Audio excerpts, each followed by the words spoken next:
Bermula di sebuah perusahaan perangkat lunak yang bernama Origin di Amerika Serikat. Di sana kepala perusahaan itu mengadakan sebuah pertemuan pers dan menyatakan bahwa dirinya akan pensiun. Untuk menggantikan posisinya saat ini, ia telah memilih beberapa kandidat yang akan menggantikannya menjadi CEO Origin, di mana salah satunya adalah Rishi Kumar. Keesokan harinya, pemilihan CEO pun dilakukan dan Rishi terpilih menjabat sebagai kepala CEO perusahaan Origin.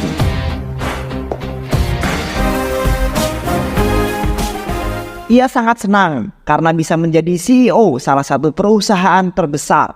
Rishi yang sekarang menjadi seorang CEO menjalani hidupnya dengan penuh kemewahan karena ia juga merupakan termasuk orang terkaya di dunia. Setelah terpilih ia menjadi CEO, Rishi diundang ke sebuah acara televisi dan diwawancarai oleh presenter. Presenter itu bertanya terkait kesuksesan yang Rishi capai pada saat ini. Rishi berkata jika dulunya dia adalah seorang yang miskin dan ayahnya selalu meminjam pada seorang rentenir. Dan minggunya rentenir itu datang untuk menagih hutang. Setelah berbicara panjang lebar, Rishi menutup pertanyaan tersebut dengan sebuah kata-kata bijak. Rishi berkata, tidak ada definisi untuk sukses, tapi kitalah definisi dari kesuksesan itu. Lalu Rishi menemui temannya yang bernama Nidhi. Nidhi mengundang Rishi untuk datang ke acara pesta ulang tahunnya nanti malam. Saat Rishi datang ke pesta tersebut, Rishi tak melihat seorang pun di sana. Tak lama temannya Rishi datang, ternyata mereka telah merencanakan itu semua untuk merayakan keberhasilan yang telah dicapai oleh Rishi. Dari anak miskin kini jadi orang terkaya di dunia. Terlihat dosen Rishi juga ada di sana dan memberikan selamat kepada Rishi atas keberhasilannya. Hal itu mengingatkan Rishi pada masa lalunya. Saat itu Rishi merupakan orang miskin, namun Rishi merupakan anak yang cerdas. Ia merupakan anak tunggal dan tinggal bersama ayah dan ibunya di rumah yang sederhana. Ibu dan ayahnya sangat sayang kepada Rishi. Ketika Rishi dan keluarganya makan bersama, ayahnya memberikan nasihat bahwa Rishi harus segera bekerja dan memiliki penghasilan. Namun saat itu Rishi menolak untuk bekerja. Ia memilih melanjutkan kuliah karena ia ingin mengejar cita-citanya. Rishi yang merupakan anak cerdas, ia pun mendapatkan beasiswa di universitas ternama di India. Dan ia berjanji tidak akan merepotkan orang tuanya. Saat itu ayahnya berkata bahwa kesuksesan itu jika kita punya banyak uang. Namun Rishi membantah pernyataan tersebut. Singkat cerita, Rishi pun pergi untuk kuliah di sebuah kampus teknologi di India. Di hari pertama Rishi masuk kuliah, para mahasiswa baru pun berkumpul di kelas untuk sesi perkenalan dengan para petinggi juga dosen di kampus tersebut. Saat itu seorang dosen memberikan sebuah kata bijak tentang kegagalan adalah sebuah awal dari kesuksesan. Dosen itu juga mengatakan bahwa ia telah menjadi sukses bertahun-tahun karena dirinya telah menjadi seorang dosen. Rishi yang mendengar hal itu tidak setuju dengan pernyataan dosen tersebut. Dengan berani Rishi naik podium dan berkata bahwa Anda tidak sukses, Pak, karena Anda telah berhenti mengejar kesuksesan Anda dan kesuksesan Anda hanya menjadi dosen di kampus ini. Setiap kesuksesan itu tidak memakai titik, namun memakai koma. Dan menurutku kesuksesan itu bukanlah tujuan, tapi sebuah perjalanan. Semenjak kejadian itu, membuat Rishi menjadi terkenal di kampusnya. Lalu seorang pria bernama Raffi yang merupakan anak desa baru saja datang ke asrama Rishi. Ia merupakan mahasiswa baru juga di kampus dan akan jadi teman satu kamar di asrama Rishi. Ketika hari pertama kuliah, dosen memberikan sebuah soal sulit untuk diselesaikan. Dosen itu berkata, bagi yang mampu menyelesaikan soal tersebut, maka fotonya akan dipajang di majalah kampus. Malam harinya, Rishi yang baru pulang dan masuk ke kamar melihat si Raffi sedang berusaha menyelesaikan soal dari dosen tadi. Rishi yang lelah mematikan lampu, tapi Raffi malah menyalakan kembali. Raffi berkata dirinya tidak akan mematikan lampu apabila dia belum menyelesaikan soal dari dosen tadi. Mendengar hal itu membuat Rishi kesal. Ia pun langsung menyelesaikan soal itu dan meminta Raffi untuk mematikan lampu. Keesokan harinya di dalam kelas seluruh mahasiswa dibuat heran karena soal sulit itu telah diselesaikan. Dosen berpikir itu adalah perbuatan Ajay yang dikenal sebagai juara kelas. Namun ternyata bukan Ajay. Saat itu Rishi mendorong Raffi untuk mengatakan bahwa itu adalah pekerjaan Raffi. Lalu dosen memberikan selamat kepada Raffi dan sejak saat itu Raffi menjadi terkenal dan disebut sebagai anak jenius oleh seluruh mahasiswa. Keesokan harinya seorang wanita cantik bernama Pooja datang ke asrama Raffi. Ia mengajak Raffi untuk minum kopi di kantin. Rishi yang saat itu ada di kamar Puja langsung menasihati Risi untuk belajar agar jenius seperti Raffi. Ternyata itu hanyalah akal-akalan Puja. Ia memanfaatkan Raffi untuk menyelesaikan tugas algoritma miliknya. Seketika Raffi terkejut. Ia menolak untuk menjawab karena ia tidak bisa mengerjakannya. Tak hanya Puja, semenjak kejadian saat itu, semua mahasiswa yang lain selalu bertanya tentang tugas mereka kepada Raffi, hingga membuat Raffi sangat terganggu. Raffi yang sudah tidak tahan lagi dengan kondisi ini, Raffi kemudian membuat sebuah pengumuman dan berkata bahwa jika saat itu bukanlah dirinya yang mengerjakan soal dari dosen, namun sahabatnya yaitu Risi. Dosen yang mendengar hal itu kemudian menemui Risi di perpustakaan. Dosen itu berkata bahwa saat itu saya ragu kalau yang menyelesaikan tugas itu adalah Raffi. Ternyata itu kamu, dan kenapa kamu tidak mengatakan sebelumnya? Memangnya saya akan dapat apa jika saya mengakui itu? Cuma foto saya dipajang di majalah kampus, ungkap Risi. Dosen kemudian bertanya, apa maumu? Saya kesini untuk tujuan saya, Pak, dan tujuan saya adalah memerintah dan memiliki dunia. Risi pun pergi meninggalkan dosen tersebut. నా ఒక్కటి కనిపెడితే చాలు సార్ ప్రపంచాన్ని ఏలేయచ్చు. Keesokan harinya kampus mengumumkan hasil ujian dan di pengumuman terlihat Risi menduduki peringkat 1 di kampusnya. Sementara itu Ajay yang digadang-gadang anak jenius berada di peringkat kedua. Berbeda dengan Raffi yang peringkatnya yang jauh tertinggal. Malam harinya saat Risi kembali ke kamar ternyata Raffi tidak ada di sana. Risi segera pergi ke lantai atas kampus. Terlihat Raffi sedang meratapi kegagalannya. Raffi yang sedih menceritakan semuanya kepada Risi. Aku adalah andalan orang tuaku di kampung. Tapi aku telah gagal untuk membuat mereka bangga dan aku sangat merasa bersalah, ungkap Raffi. Risi yang mendengar hal itu merasa kasihan kepada Raffi. Risi mencoba menyemangati Raffi. Setelah mendengar kata-kata Risi, seketika membuat Raffi tersadar. Ia sangat berterima kasih kepada Risi. Ia juga mengatakan bahwa dia merasa tenang apabila Risi berada di sampingnya. Semenjak saat itu, Raffi berjanji kepada Risi bahwa dia akan berubah dan menjadi orang yang sukses. Keesokan harinya, Risi dipanggil seseorang untuk pergi ke belakang kampus. Sesampainya di sana, ternyata yang memanggilnya adalah ayahnya Ajay, yang merupakan seorang menteri. Ia tak terima peringkat anaknya dikalahkan oleh Risi. Dia mengancam Risi untuk mundur dan tidak menjadi juara 1. Namun Risi menolak dan karena penolakan membuat ayah Ajay marah. Ia pun memerintahkan anak buahnya. Akan tetapi mereka bukanlah tandingan Risi. Risi menghajar mereka semua hingga babak belur. Risi yang marah berkata kepada ayah Ajay bahwa suatu saat ia akan membeli harga diri ayah Ajay. Puja yang ternyata menyukai Risi karena kecerdasannya. Puja meminta agar Risi mau datang ke rumahnya. Sampainya di sana, Babu terkejut karena Puja telah mengumpulkan semua keluarganya hanya untuk berkenalan dengannya. Risi yang merasa tidak nyaman dengan pertanyaan yang diberikan keluarga Puja, ia meminta agar bisa berbicara sebentar dengan Puja. Puja yang tak bisa menahan perasaannya, ia berkata kepada Risi kalau dia sangat mencintai Risi.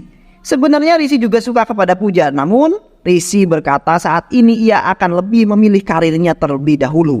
Karena ia ingin mengangkat derajat orang tuanya dan menjadi orang sukses dalam menggapai cita-citanya. Kemudian Risi pun pergi. Sementara itu saat di kamar Raffi mengetahui jika Risi menolak cinta Puja. Ia memarahi Risi kenapa Risi meninggalkan Puja. Raffi juga berkata bahwa Risi sama saja dengan pria yang lainnya. Akan tetapi Risi tidak memperdulikan hal itu. Raffi tidak pernah paham dengan keadaan Risi. Tak berselang lama, Raffi sangat merasa bersalah atas semua perkataannya kepada Risi dan meminta maaf kepada Risi karena tidak mengerti keadaannya. Risi hanya terdiam dan bersiap-siap karena besok akan diadakan ujian. Malam harinya sekelompok penjahat datang ke kampus membobol kantor kampus dan mencuri kertas ujian. Keesokan harinya ketika polisi menyelidiki, mereka menemukan ada kunci brankas dan ternyata itu milik Risi. Saat itu juga Risi dipanggil dan dinyatakan tersangka. Risi difitnah oleh orang yang tak suka dengan Risi untuk menghancurkan hidupnya. Akan tetapi ketika polisi dan dosen sedang membicarakan masalah ini, tak lama kemudian polisi datang dan mengatakan bahwa bukan Risi pelakunya, tetapi ada yang lain yang mencuri berkas itu. Tanpa Risi menanyakan orang tersebut, Risi langsung pergi ke kelas untuk ikut ujian dan pada akhirnya Risi dapat menyelesaikan dengan baik. Kemudian Risi pulang ke rumah orang tuanya. Saat itu Risi tak lama tinggal di rumah karena dia harus pergi ke Amerika untuk bekerja di Origin. Awalnya orang tuanya tidak menyetujuinya, akan tetapi demi cita-cita Risi mereka pun terpaksa melepas Risi pergi. Singkat cerita, berkat kecerdasan karir Risi berkembang sangat luar biasa di Origin. Suatu hari ketika Risi akan melakukan presentasi, Risi mendapatkan telepon bahwa ayahnya meninggal. Risi pun merasa terpukul dan Risi pun pulang dari Amerika. Sesampainya di rumah ia sangat menyesali karena tidak bisa menemani orang tuanya. Lalu Risi melihat sebuah surat yang ditulis oleh ayahnya. Ayahnya mengatakan bahwa, "Ayah bukan gagal mendidikmu, nak, tapi aku berhasil dan aku merasa bangga dengan Risi. Di akhir hidupku aku merasa rindu dengan Risi. Betapa besarnya cinta seorang ayah kepada Risi. Walau terlihat cuek, tapi sebenarnya ayah sangat menyayangi Risi." Banyak hal yang ingin dibicarakan dengan ayahnya, akan tetapi semua sudah terlambat. Ketika orang tuanya masih ada, hadirilah dalam kehidupannya, jangan pernah meninggalkannya. Sin pun kembali ke pesta saat ini. Lalu Risi bertanya kepada dosennya, bagaimana dengan keadaan Raffi? Dosen berkata bahwa saat itu Raffi dikeluarkan dari kampus. Karena dulu Raffi mengorbankan dirinya untuk melindungi dirimu. Saat Raffi mengaku jika dirinya lah yang telah mencuri soal ujian itu bukan Risi. Ia mengorbankan dirinya untuk kesuksesan Risi. Dan tak lama setelah Raffi dikeluarkan dari kampus, ayah Raffi meninggal karena bunuh diri. Dan berkat pengorbanan Raffi, kini Risi telah menjadi orang yang sukses. Mendengar hal itu seketika membuat Risi terdiam. Risi merasa gagal untuk mencapai kesuksesannya. Lalu Risi pun pergi dengan hati yang sangat sedih. Risi sangat merasa bersalah atas kesuksesannya saat ini. Risi pulang ke rumah dan menceritakan semuanya kepada ibunya. Ibunya berkata bahwa, lakukanlah apa yang kau inginkan. Ibu akan selalu mendukungmu. Keesokan harinya seketika di kantor, Risi berkata bahwa dia akan pergi ke India. Risi pun pergi menggunakan pesawat pribadinya. Sesampainya di sana, Risi disambut oleh para media yang bertanya tentang kenapa Risi, orang terkaya di dunia, pulang ke India. Seluruh saluran media sangat ramai memberitakan tentang kepulangan Risi ke India. Bahkan ada media yang menyatakan bahwa Risi akan berinvestasi di India. Namun Risi tidak banyak memberikan komentar bersama para asistennya. Mereka langsung pergi ke desa Ramafaram untuk menemui Raffi, sahabatnya. Sesampainya di desa Ramafaram, Risi langsung melihat Raffi yang sedang duduk di sebuah tenda. Raffi yang melihat kedatangan Risi, ia langsung berlari dan memeluk Risi. Akhirnya kerinduan Raffi terhadap Risi dapat terobati. Mereka berbincang lepas kerinduan setelah sekian lama tak bertemu. Kemudian Risi mengajak Raffi untuk ikut bersamanya ke Amerika. Akan tetapi Raffi menolak ajakan Risi. Ia menceritakan bahwa di desa ini akan dibangun sebuah aliran gas oleh sebuah perusahaan. Orang-orang perusahaan itu memaksa para warga untuk memberikan desa ini. Mereka membeli tanah para warga dengan harga yang sangat rendah. Raffi yang tak ingin desanya dihancurkan oleh orang-orang tak bertanggung jawab, ia akan tetap di sini mempertahankan desanya, juga memberantas ketidakadilan yang dilakukan oleh para pengusaha licik. Mendengar hal itu membuat Risi merasa kasihan kepada Raffi.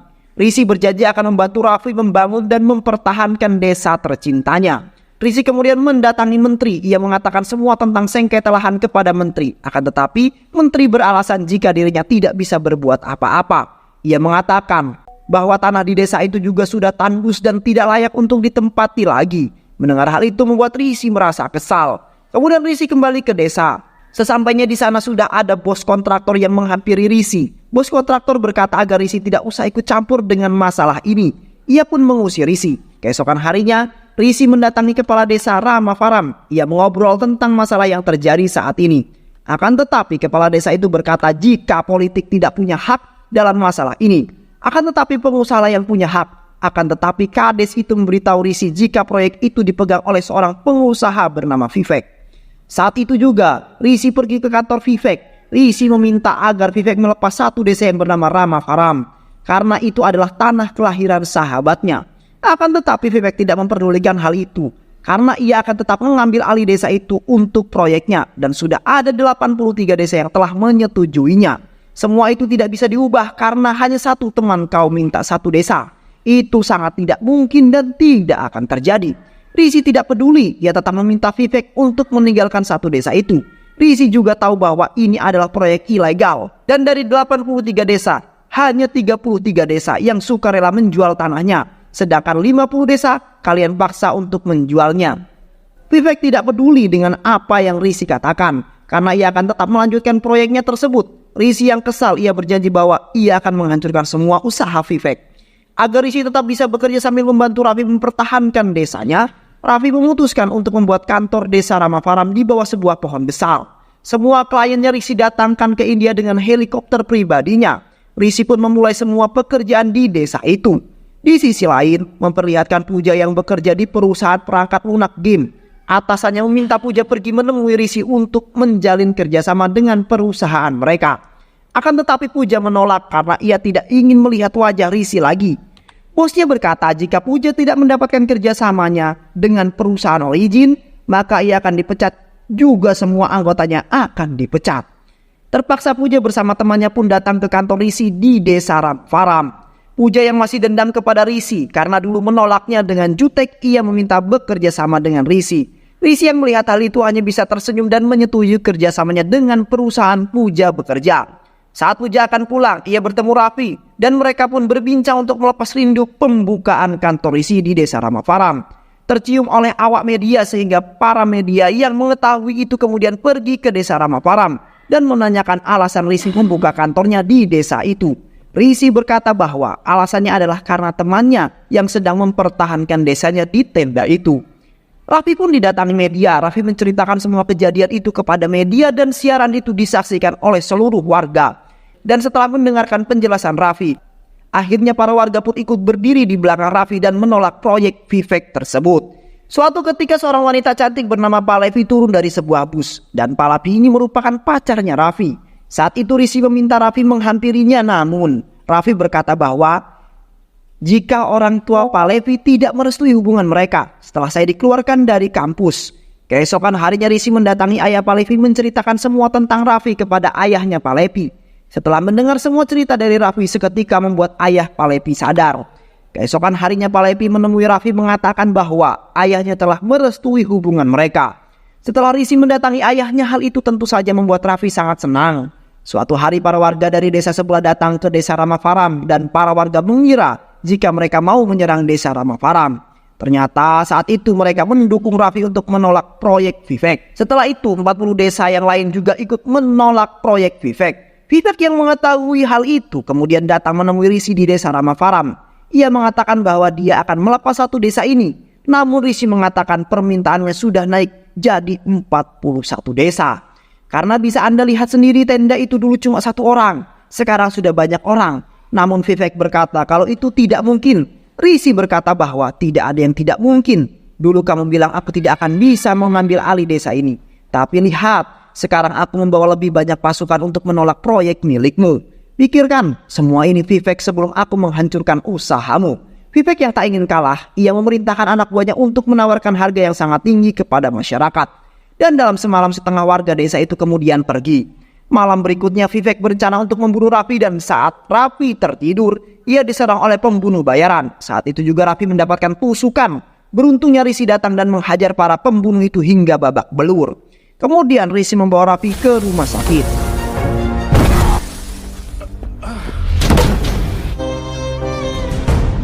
Tak hanya itu, anak buah Vivek pun memprovokasi para warga dan berkata kalau Risi adalah orang jahat dan hanya memanfaatkan mereka. Warga yang terprovokasi langsung menghancurkan tenda dan kantor Risi. Bahkan terjadi kerusuhan. Tak sampai di situ, Vivek juga tampil di pers mengatakan bahwa Risi adalah biang masalah yang harus dimusnahkan. Saat itu seluruh masyarakat menghujat dan menyudutkan Risi hingga membuat semangat Risi hilang. Risi yang kecewa kemudian pulang ke rumahnya dan saat itu Risi berkata pada ibunya jika ia akan pulang ke Amerika. Namun ibunya memberikan petuah kepada Risi hingga membuat Risi berubah pikiran dan memutuskan untuk tetap bertahan memperjuangkan apa yang diperjuangkan oleh sahabatnya selama ini. Keesokan harinya Risi datang ke desa Ramafaram. Ia duduk di tenda itu seorang diri.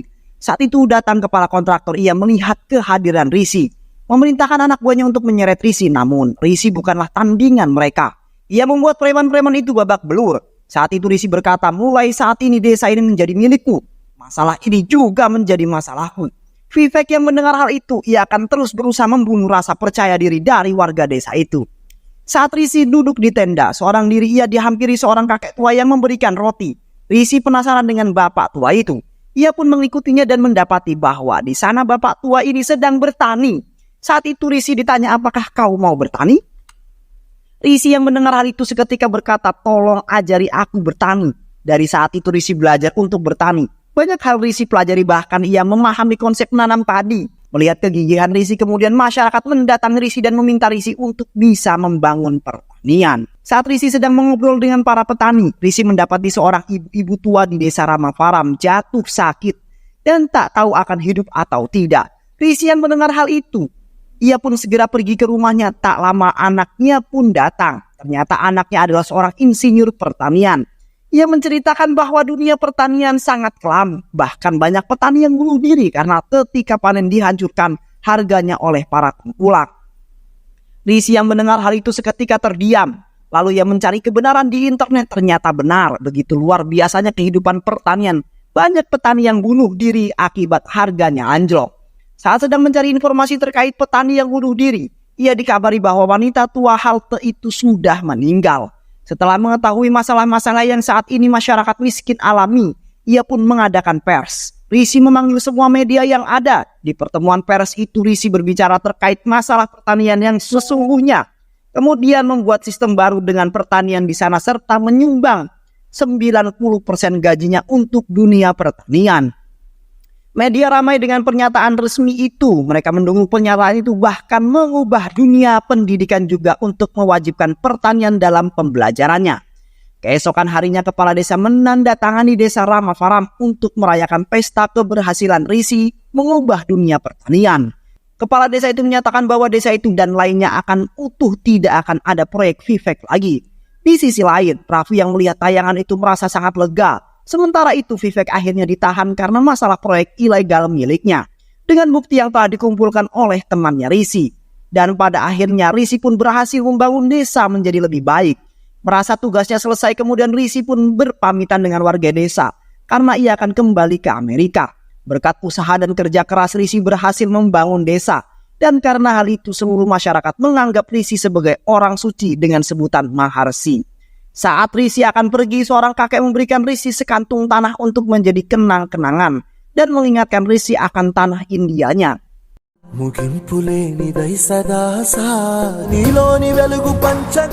Dan Risi pun pergi kembali ke Amerika melanjutkan karirnya sebagai CEO perusahaan Origin. Dan film diakhiri dengan memperlihatkan Risi yang tidak jadi ke Amerika. Dia kembali ke India. Saat wartawan mewawancarai Risi, menanyakan kenapa Risi kembali ke India dan mundur dari CEO Origin, wartawan itu berkata, berarti kesuksesan Risi telah berakhir ya Pak? Risi menjawab, kesuksesan itu tidak pakai titik, tapi koma. Kesuksesan bukan sebuah tujuan, tapi sebuah perjalanan. Dan film pun selesai. Banyak pelajaran hidup yang kita dapat dari film ini ya teman-teman. Semoga teman-teman semua terhibur setelah menyimak alur cerita film ini. Terima kasih sudah menyimak video-video LK2135. Semoga sahabat semua terhibur dan sampai bertemu lagi di video-video berikutnya. Wassalamualaikum warahmatullahi wabarakatuh.